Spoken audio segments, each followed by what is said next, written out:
Good afternoon, everyone. Thank you for joining us today for this announcement about the launch of the Cultural Connections Initiative for Yukon First Nations and Indigenous children in out-of-home care. I'm Renee Francor with Cabinet Communications at the Government of Yukon and the moderator for today's event. For our opening remarks, I am honored to have with us Dr.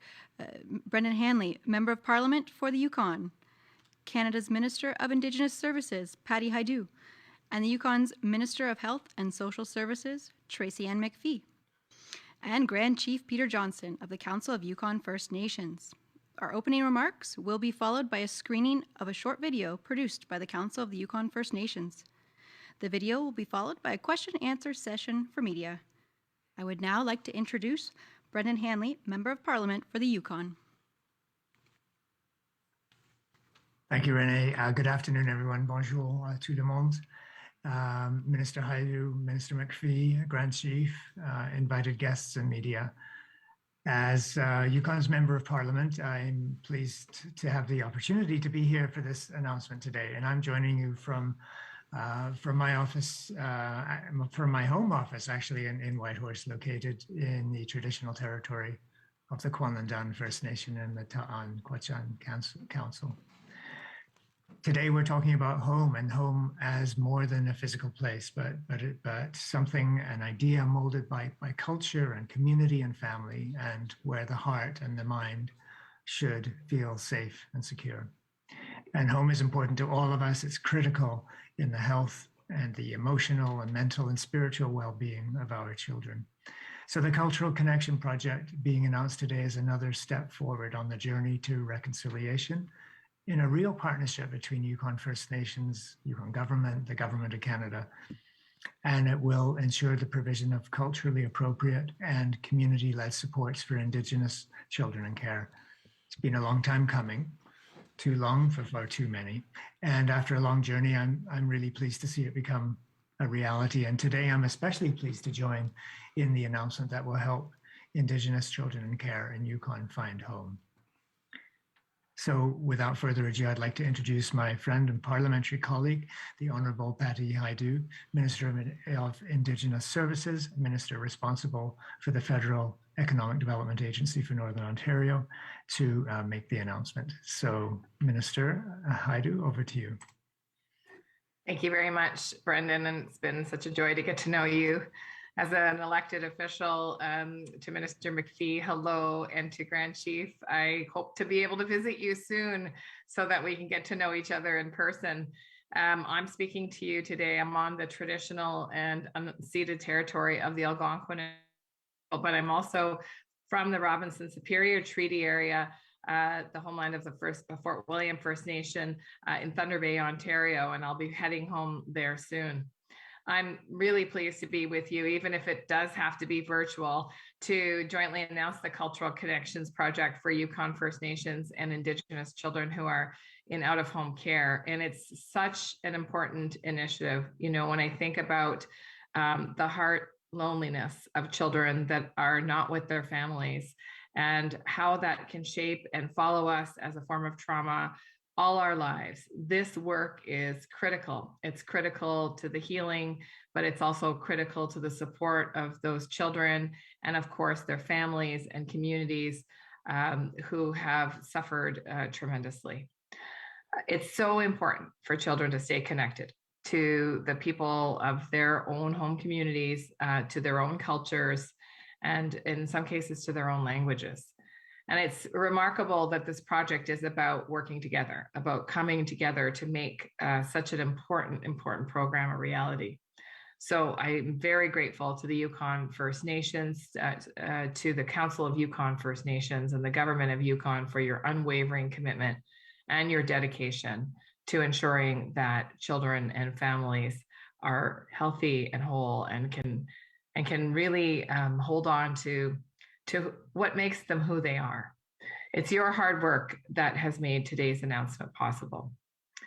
So I'm pleased to announce that Indigenous Services Canada will provide up to $12.6 million over 5 years, starting right now this fiscal year, to support the Cultural Connections Project through the First Nations Child and Family Services Program.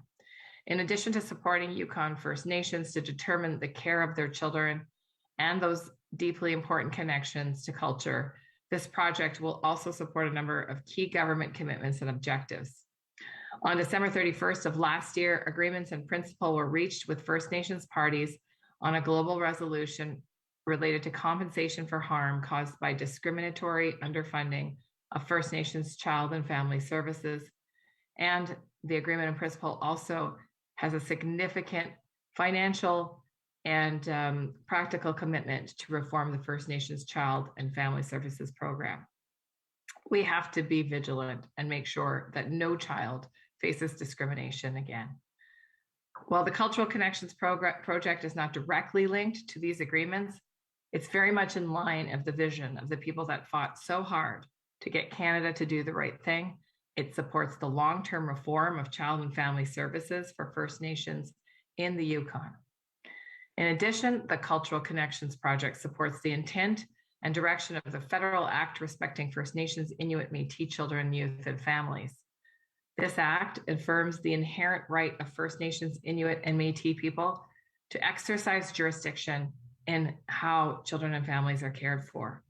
It establishes national guiding principles, including cultural continuity, that must be applied by all who provide child and family services to Indigenous children. And then finally, this project is an example of governments working together to respond to the Truth and Reconciliation Commission's calls to action, specifically the second point in the first call to action, which is to keep children in culturally appropriate environments. It's a great honor to be part of this. I'm a small part of this because the work has really been done by Yukon, by First Nations people. I'm so excited to be able to help enable that incredible vision. Thank you. Merci. Thank you, Minister Hajdu. I now welcome the Yukon's Minister of Health and Social Services, Tracy Ann McPhee. Thanks very much, Renee. Good afternoon, everyone, and thank you for taking the time to be here. Thank you, Minister Hajdu, for your support and words this afternoon. I'm speaking to you from the traditional territory of the Kwanlindun First Nation and the Ta'an Kochan Council.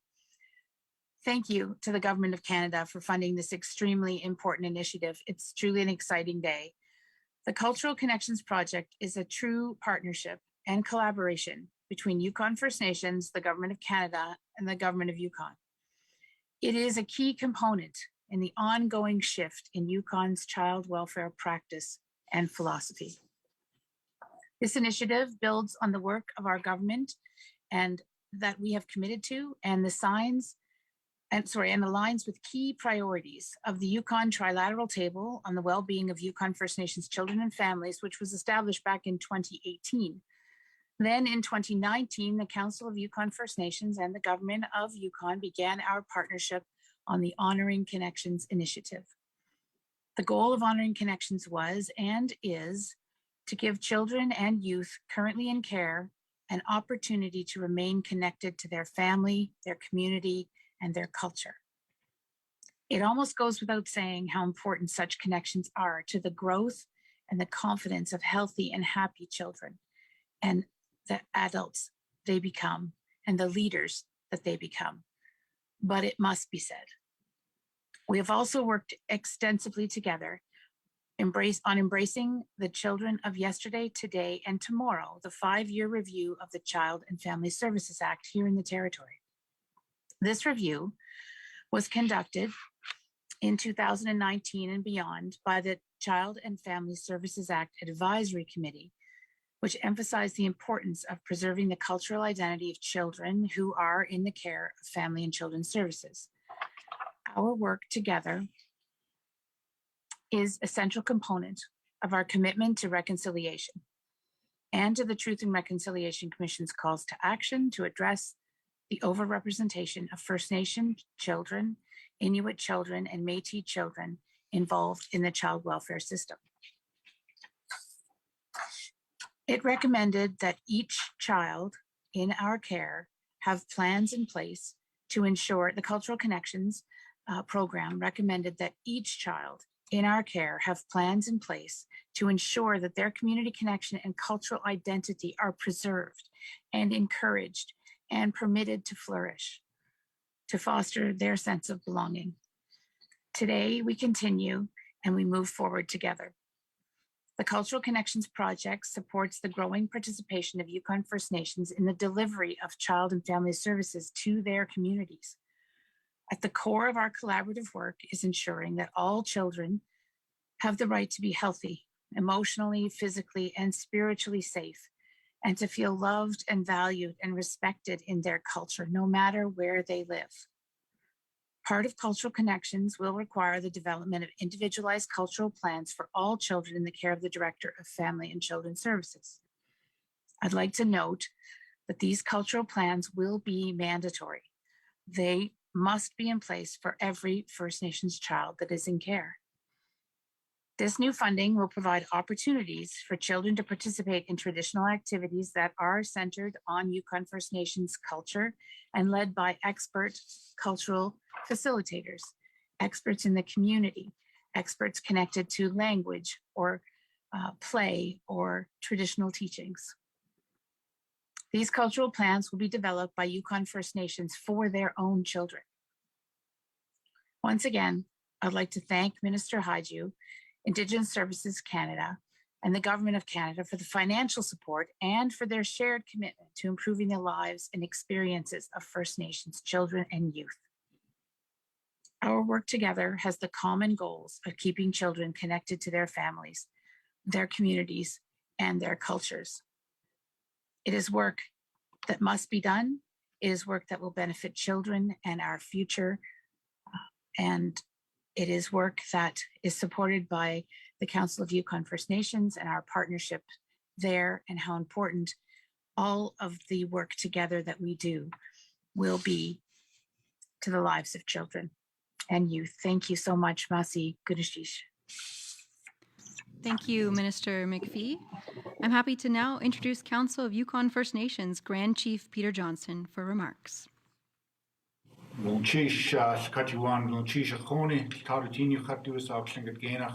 Just like to say welcome to everyone, and thank you very much to Minister McPhee as well as Minister Haiju for this announcement today, along with our MP. We recently celebrated our 49th anniversary on Monday, February 14th, Together Today for Our Children Tomorrow. The basis of those agreements were obviously not only one to have an ability for our people to have a voice and a say in the territory moving forward, but also to bring our grandchildren back, as obviously we're well aware of the horrific history the First Nations across the country have faced over the last 150 years. We have a lot of work to do in not only repairing those damages, but also to ensure that our next generation of youth and children are successful in today's not only economy, but society as well.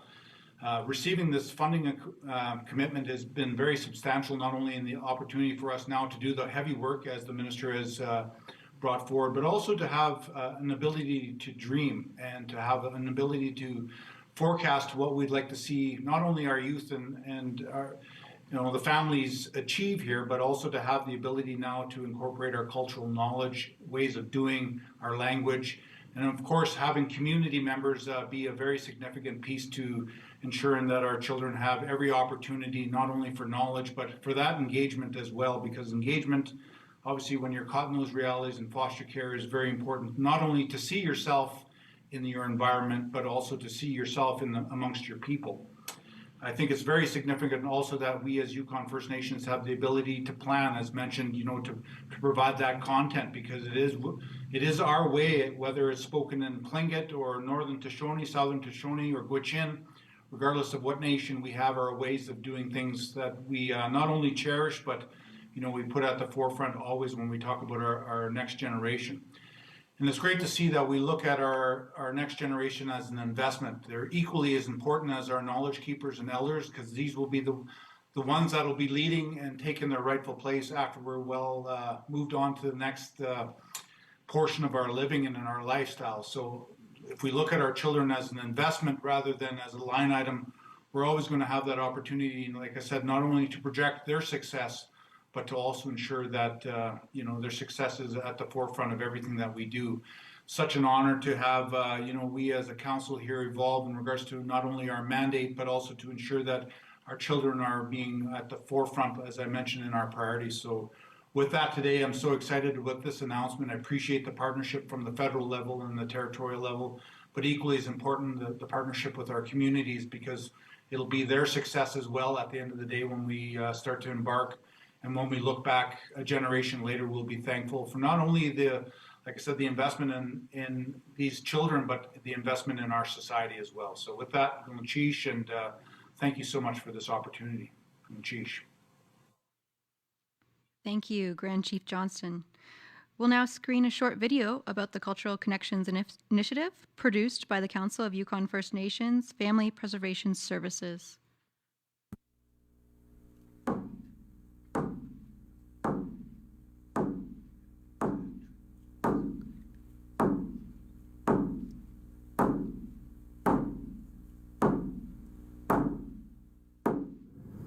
Masi iti likatiwan. Jinkersi yochatu sak wishlingadinach. My name is Sarah Johnstonsmith. I'm a member of Tasman-Tlinka Council. I work as the manager of the Family Preservation Programming Unit at CYFN. The Family Preservation Programming Unit offers monthly cultural programming for Indigenous youth and families. So we now have 2 Cultural Connections support workers. We have a Cultural Connections coordinator. The goal of the programming is to connect participants to their culture, to their language, and really, most importantly, to instill pride in their identity. One of the most rewarding parts of my job is just seeing the confidence being built in these youth, to hear them introduce themselves and be kind of standing up just that much taller, to also see these youth put these teachings into practice. For example, we had 2 youth actually lead a smudge at one of our workshops. And then to see the pride the participants have when they've created something that they could take these teachings and pass on to future generations. My name is Winston Smarch. I am the Culture Connection support worker. My First Nation is Kochan First Nation.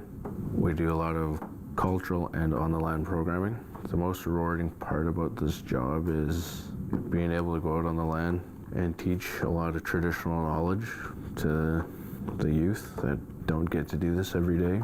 I feel it's important to pass on knowledge that I've been taught and being able to provide the participants with a healthy environment to be around. Yeah, so we're out here showing children how to ice fish and the importance of it is. Like, it's part of our culture. We've done this for generations, and you know, as you can see, that we started using more modern tools to do it, but basically it's the same thing we've done for thousands of years. Passing your knowledge on to the next generation so that they can do this with their children and their children's children. And I feel it's important that they learn. Hello, my name is Kim Carlick and I am Southern Shoshone. Today we did cutting dry meat out of caribou. I think it's very, very important. And today I'm so thankful that I got to teach the kids, demonstrate how to make dry meat. And they did a nice job. You know, they're learning, so it's kind of hard when you learn, when you first do it. It's important to always know who you are and where you come from. It's about providing these opportunities and experiences so that people are able to be out on the land, to be around our elders, to hear our languages spoken, to hear our stories.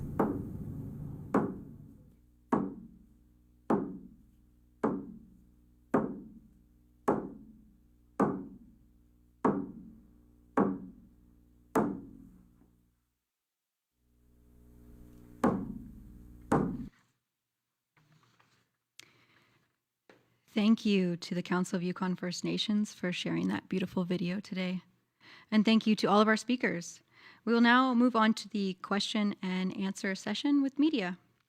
In addition to our opening remarks, the speakers who made our opening remarks, joining us today to help respond to your questions are Yukon Director of Family and Children's Services, Geraldine McDonald, Council of Yukon First Nations Executive Director Shadell Chambers, and the Canadian Northern Economic Development Agency's Director of Strategic Investments for the Yukon, Harry Borlace.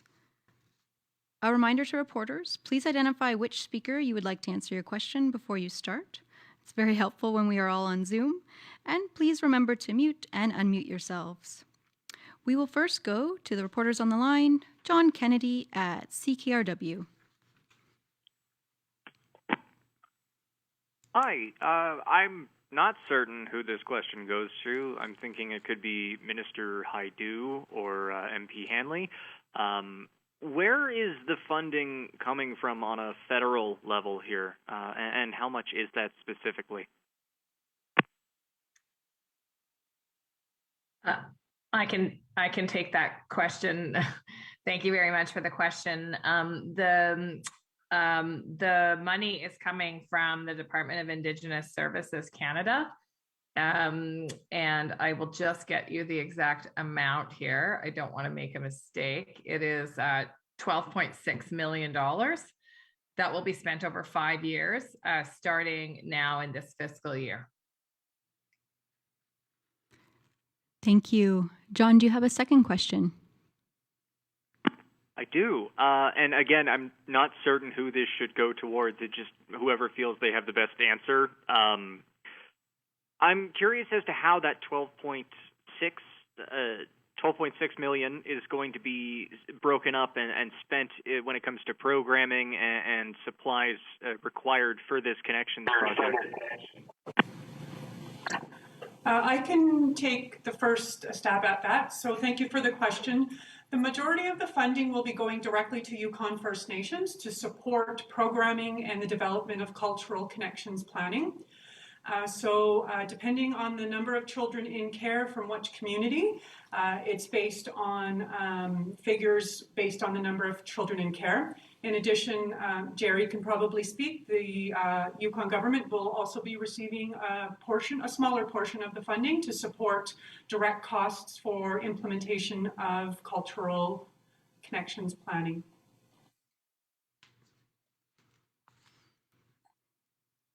Thank you. We'll now move to Sarah at APTN.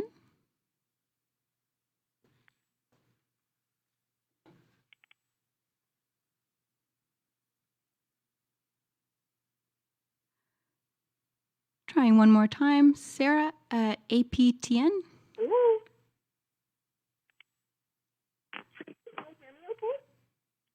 Hi, Sarah. We can barely hear you. Oh, hi. Can you hear me? Now we can. Thank you, Sarah. Oh, sorry, thanks. I just, we can barely hear you. Can you hear me a little bit better now? Yep, we can hear you. There's some background noise, but we Okay. can hear you. Okay, sorry, I'm having some phone issues there. I guess I'm just wondering, how is a cultural plan formed and who forms it? And does a child's family have any input in that cultural plan?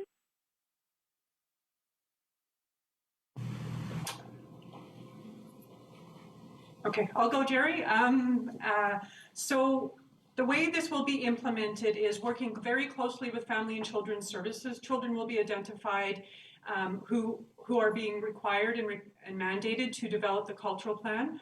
Our approach will be to work closely with the individual First Nations and their community and their family.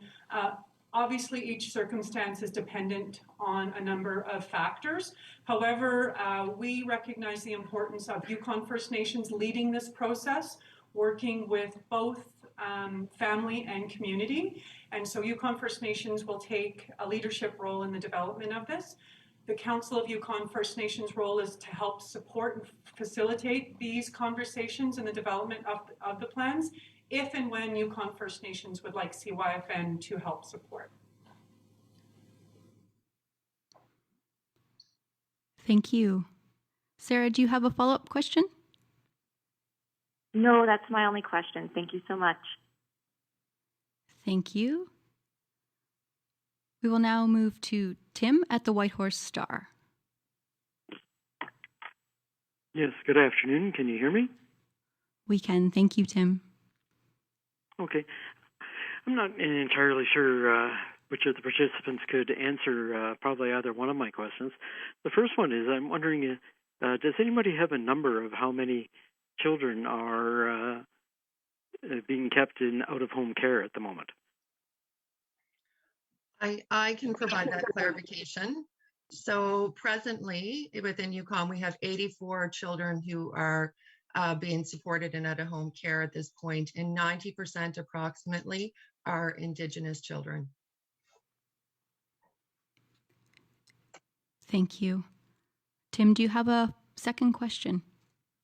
I do. I'm just wondering if there is a timeline as to how quickly this can get up and running. I understand it's for this fiscal year. Just wondering if we can narrow it down a little bit further than that. If we could start, say, in the new year, or how long it might take. So right now, No, go ahead, Chanel. Sorry, Jerry. So right now, the Council of Yukon First Nations and Yukon First Nations are already supporting cultural connections programming. As you can see from the video that was just released, we've been doing that for over a year now, and so have the individual First Nations. The announcement today is really the initiative around the mandatory cultural plans for children in care. And Jerry, maybe you can speak to that piece. Mm-hmm. So the anticipated start for that will be April, that we will begin to work with individual First Nations to begin developing the cultural plans. So definitely we'll start within the next few weeks.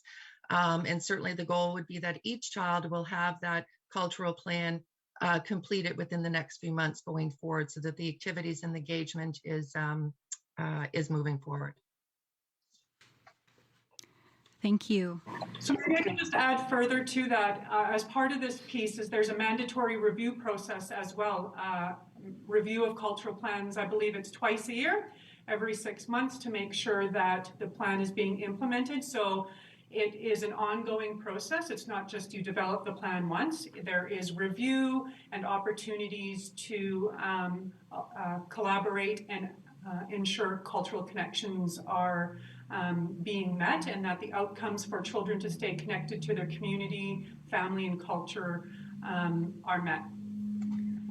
Yes, and I would just add to that is that the reviews are critical, because for children with different ages, the needs may change. So it's very important that the cultural plans are updated on a regular basis to reflect what the specific needs for every child and youth are. Thank you. Before we go to the next reporter, I'd just like to acknowledge and apologize to Harry Borlace. I misspoke regarding your title.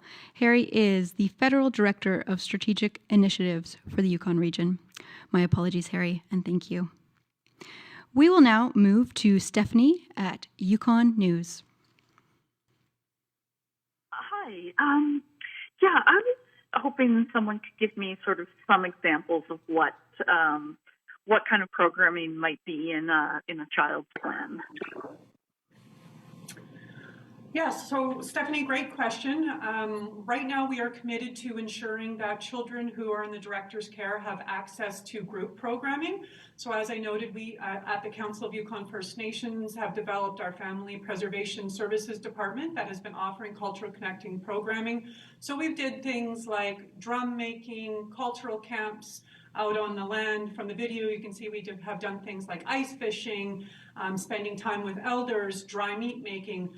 When we look at the development of an individual cultural plan, it will really depend on the circumstances of the child. So there are a couple components that we want to ensure are maintained, such as connection and visitation to traditional territories. So we see travel and visitation back to their communities as an integral part of this.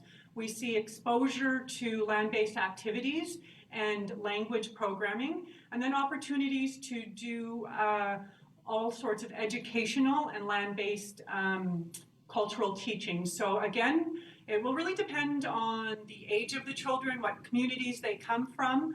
But as Jerry mentioned, there's reviews that will ensure that as the children's circumstances and family circumstances change, that we'll be able to still meet the Cultural Connections Initiative goals. Thank you. Stephanie, do you have a second question? I don't. I think a couple of the previous reporters already asked those questions, so thank you. Wonderful. Thank you to all the reporters. That brings today's event to a close. A big thank you to MP Hanley, Minister Haidu, Minister McPhee, and Grand Chief Johnston for their remarks today. And thank you to Geraldine McDonald, Shadell Chambers, and Harry Borlace for joining us as well. Stay safe, stay kind, and have a wonderful rest of your Thursday, everyone.